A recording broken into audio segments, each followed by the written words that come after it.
Villain can be লাভার। পর্ব 16 লিখেছেন মিথু বুড়ি। ক্যালিফোর্নিয়ার একটি বৃহত্তম শহর হলো সান ফ্রান্সিসকো। আমেরিকার পঞ্চমতম বৃহত্তম ঘনবসতির শহর হলো সান ফ্রান্সিসকো। সান ফ্রান্সিসকো মূলত পাহাড়ের উপর গড়ে উঠেছে। এখানে প্রায় 50টি পাহাড় রয়েছে। এগুলোর মধ্যে অন্যতম হলো টুইন পিক। টুইন পিক থেকে গোটা সান ফ্রান্সিসকোর অসাধারণ ভিউ পাওয়া যায়। এই শহরের অন্যতম গুরুত্বপূর্ণ আকর্ষণ হচ্ছে খাড়া পাহাড় ও ক্যাবেল কার। এখানকার ক্যাবেল কার আমেরিকার একমাত্র ম্যানুয়ালি পরিচালিত ক্যাবেল কার। এই ক্যাবেল কারকে আমেরিকার ওই জাতীয় ঐতিহাসিক মনুমেন্ট হিসেবে ধরা হয়, যা পৃথিবীর একমাত্র চলমান মনুমেন্ট। ক্যাবেল কারের ভেতর একটি কাচের জানালা, যা দিয়ে বাইরে তাকালে পাহাড়ের উপরে নীলছে সবুজ মেঘের চাদর, নিচে ছোট্ট গ্রামগুলো আর কিছু দূরেই ঘন সবুজ বনাঞ্চল দেখা যাচ্ছে। ক্যাবেল কারটি আস্তে আস্তে উপরের দিকে উঠছে। এই ভ্রমণের মুহূর্তগুলো শূন্য দৃষ্টিতে তাকিয়ে দেখছে এলিজাবেথ। শূন্য দৃষ্টিতে ও রয়েছে এক ধরনের মুগ্ধতা, যেন তার চারপাশের প্রকৃতির সৌন্দর্য মনের গভীরে গেঁথে গেছে। দীর্ঘ 8 বছরে বন্দি জীবন পেরিয়ে এসে এখনও নিজেকে এত মুক্তমনা হিসেবে ধাতস্থ করতে পারছে না এলিজাবেথ। এখনও মনে হচ্ছে এগুলো ভোররাতের সেই স্বপ্নগুলো, যা ফজরের আজানে ঘুম ভাঙার সাথে সাথে লাপাতা হয়ে যেত। এলিজাবেথের পরনে লম্বা হালকা ফ্লোরাল প্রিন্টের স্কার্ট, যা হাওয়ার হালকা ধুলছে। তার সাথে রয়েছে উষ্ণতাজনক একটি সোয়েটার। ব্রাউন কালারের সোয়েটার এলিজাবেথের তুলতুলে নরম তনুতে একদম মিশে রয়েছে। গায়ের কালারের সাথেও যেন স্বকীয়তা খুঁয়েছে। স্নিগ্ধ স্বাচ্ছন্দ্যময় লুকে দেখা যাচ্ছে এলিজাবেথকে। সেই সাথে ঠোঁটের আগায় জড়ো হয়েছে মিষ্টি হাসি। এগুলো বাস্তব, কোনো অবাস্তব স্বপ্ন নয়। সেও উঠতে পারছে মুক্তমনা পাখির মতো। প্রশান্তিময় হাসির স্পষ্ট ঝলকানি অষ্টপুটের গহ্বরে ফাঁক গলে ছুটে চলল প্রাপ্তির হাসি, যে হাসি মিশে গেল আকাশে বাতাসে। মুহূর্তগুলো থেমে থাকুক, মিশে থাকুক এভাবেই স্নিগ্ধ বাতাসের মাঝে।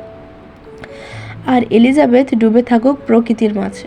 সেখানে ঠাঁই না হোক কোনো বিশ্বাসঘাতকতার, কোনো বিষাদের রাজার। এলিজাবেথের লাল চুলগুলো পতাকার মতো বাতাসে ঝাপটা খেয়ে খেয়ে উঠছে। বারবার গিয়ে আছড়ে পড়ছে পাশে এক ঘুয়ে দৃষ্টিতে হরণকারী তৃষ্ণার মানবের কৃষ্ণ গহ্বরে। এই একই দৃষ্টিতে যেন শুষে নেবে এলিজাবেথের সকল সৌন্দর্য, বন্দি করে ফেলবে আর হৃদয় হরণীকে অন্দরমহলের রাজপ্রাসাদে। মাথায় মুকুট পরিয়ে স্থান দিবে রানীর সিংহাসনে।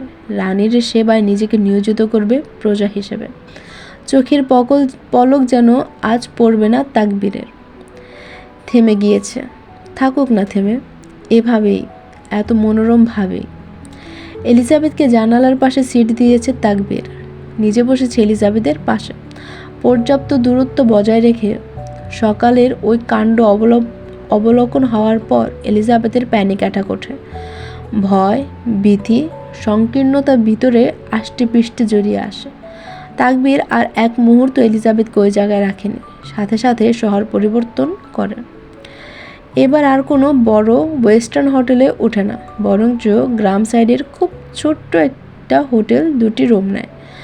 সান ফ্রান্সিসকোর একেবারে কেন্দ্রের কাছাকাছি ছোট্ট একটি শহর ব্রিসবেন। চিন্তা ভাবনা বাকি কয়দিন এখানেই থাকা। তাকবীর আগে থেকে এলিজাবেথের প্রয়োজনীয় সকল জিনিস নিজের হাতে বেছে বেছে কিনে সংগ্রহ করে রেখেছিল।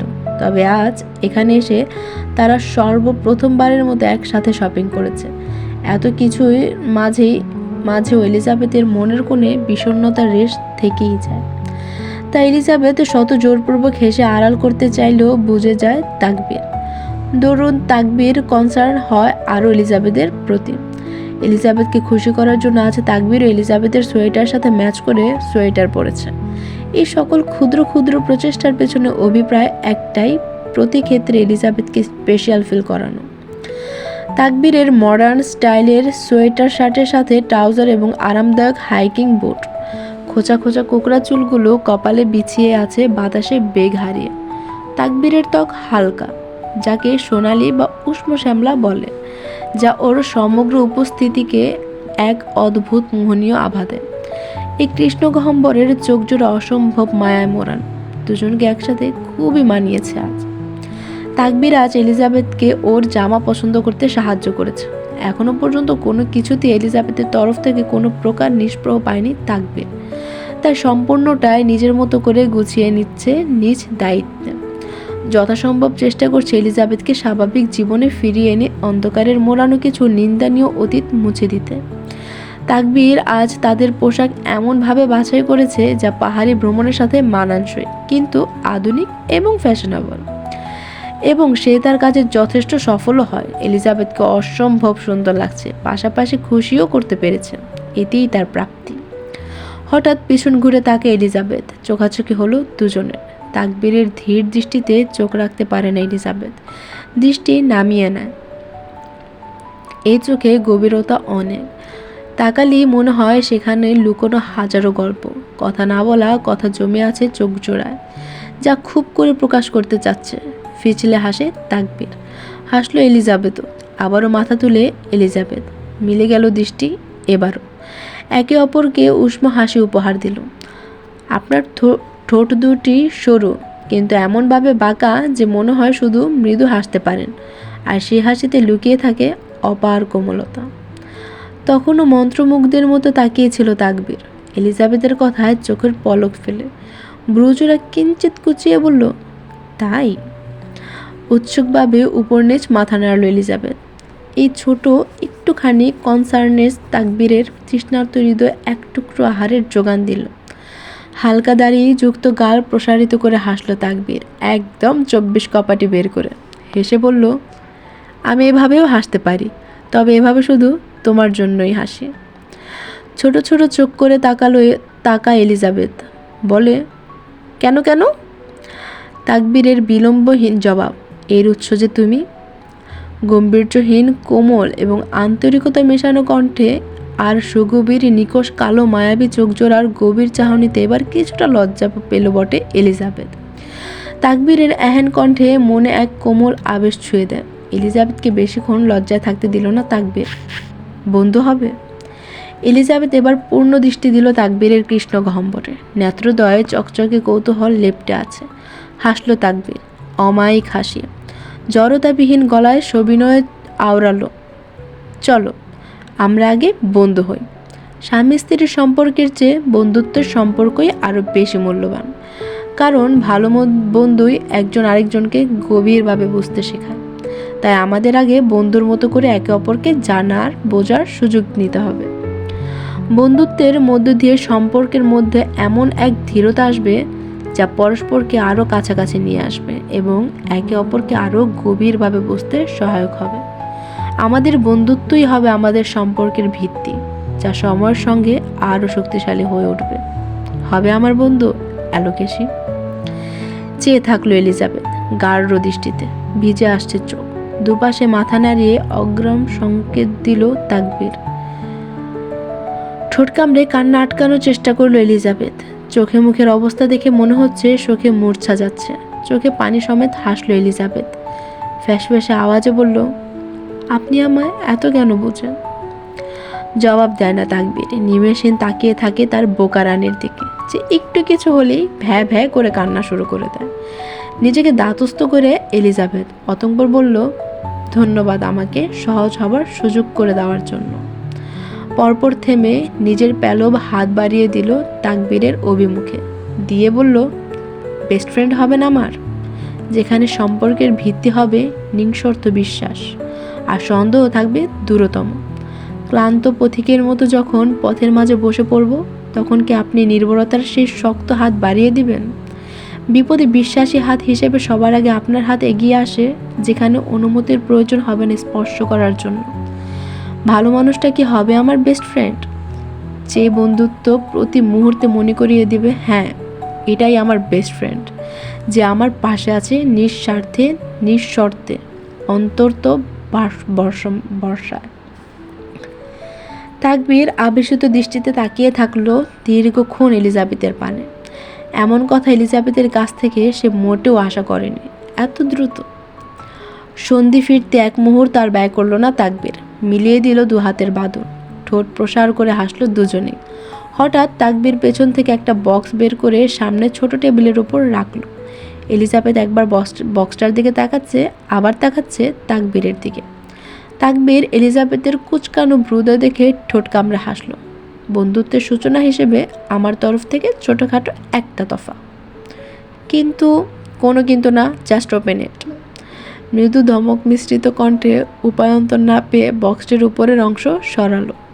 লাল গোলাপের অজস্র পাপড়ি দেখে অতর্কিত আদার নামলো অবয়ে। নিচু স্বরে প্রত্যুত্তর করলো, লাল গোলাপ আমার পছন্দ নয়।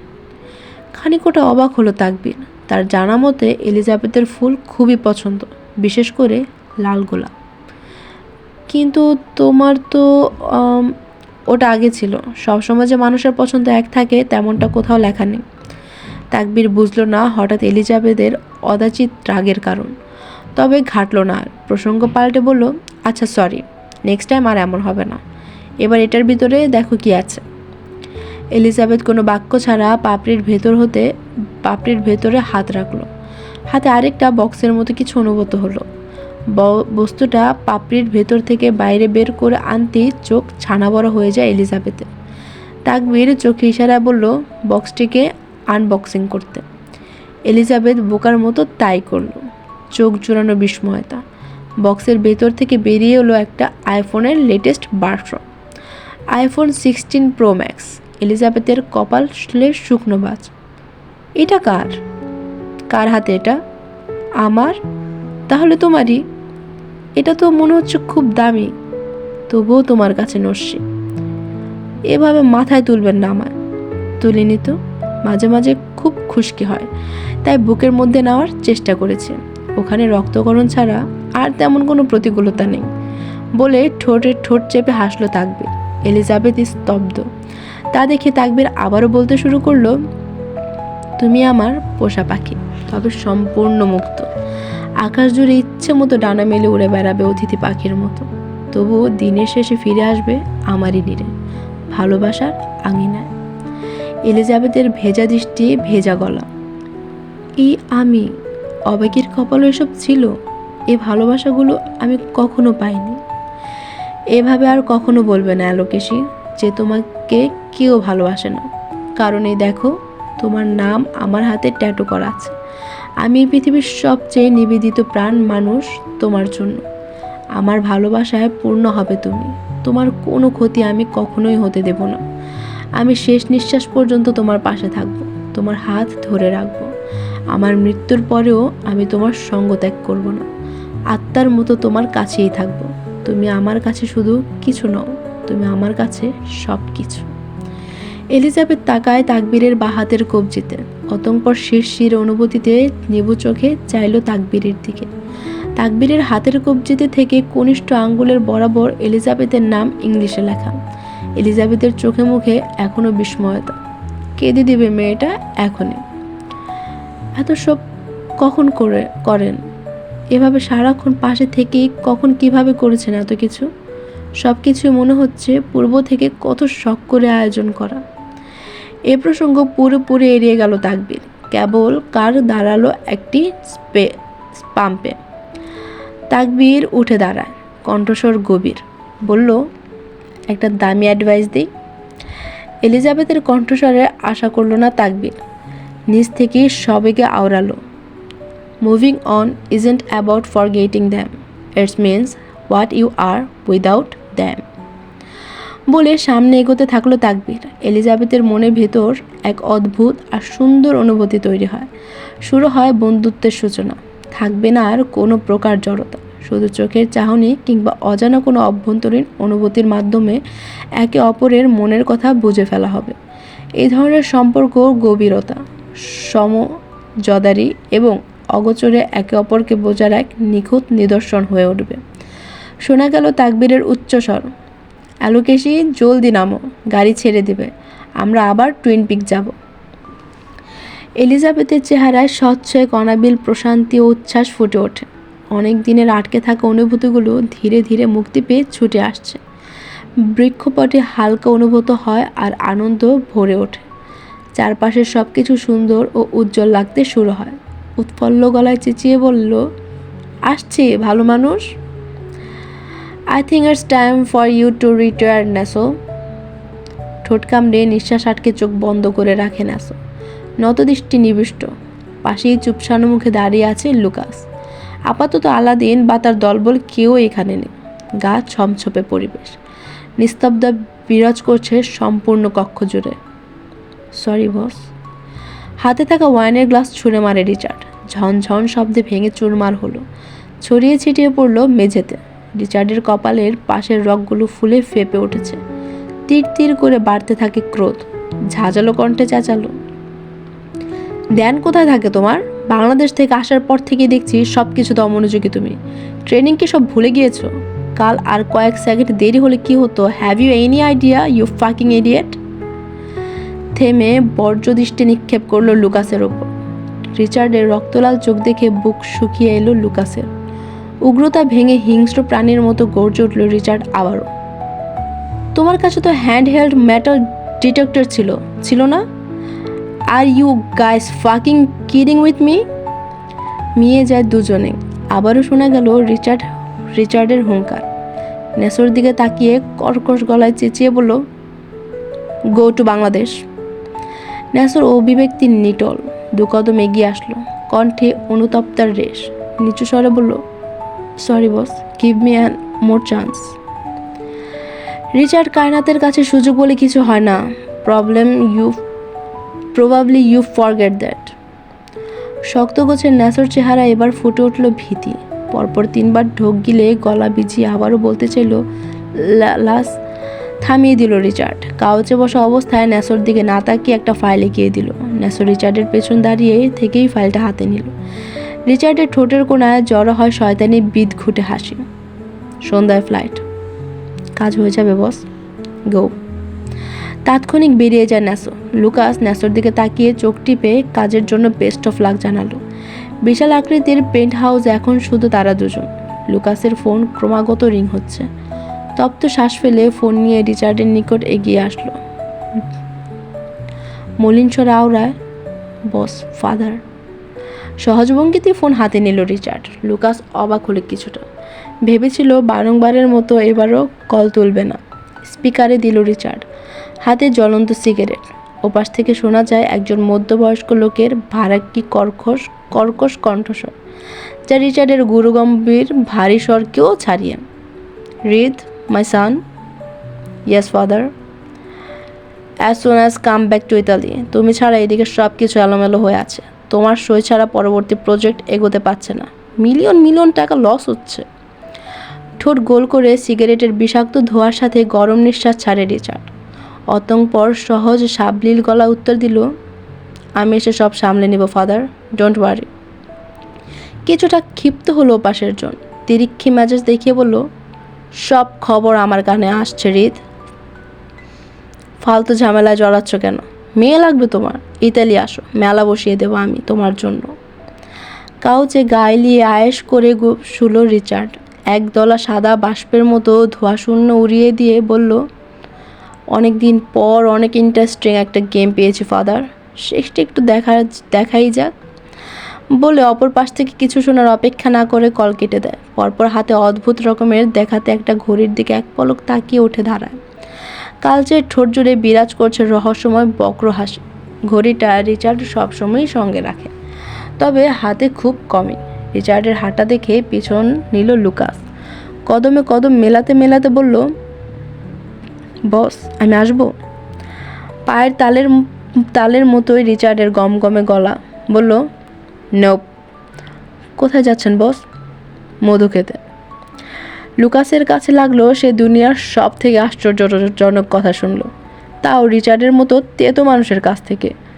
তবে তা বেশিক্ষণ আমলে রাখলো না। খাবারের কথা শুনে থেমে যায় গতি, আবার বাড়ায়। এক প্রকার দৌড় দিল। রিচার্ডের লম্বা কদম এতক্ষণে গাড়ি পর্যন্ত পৌঁছে গিয়েছে।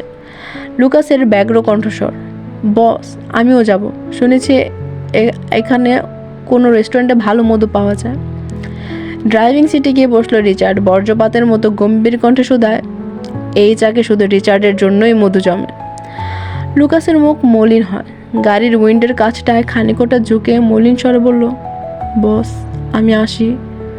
No I need privacy. বাতাসের সাথে ধুলো উড়িয়ে চলে গেল রিচার্ডের ব্ল্যাক শার্ক। এবার লুকাসের মাথায় সাত আসমান ভেঙে পড়ল। প্রাইভেসি কেন, তাও রিচার্ডের মতো অবাধের? আশ্চর্য, আশ্চর্য। আজ এ পর্যন্তই। আগামীতে আবার আসবো নতুন আরেকটি সুন্দর এবং রোমাঞ্চকর পর্ব নিয়ে। সবাই ভালো থাকবেন and please like, share and to subscribe আমার ছোট্ট উপন্যাসী আমি। Thank you.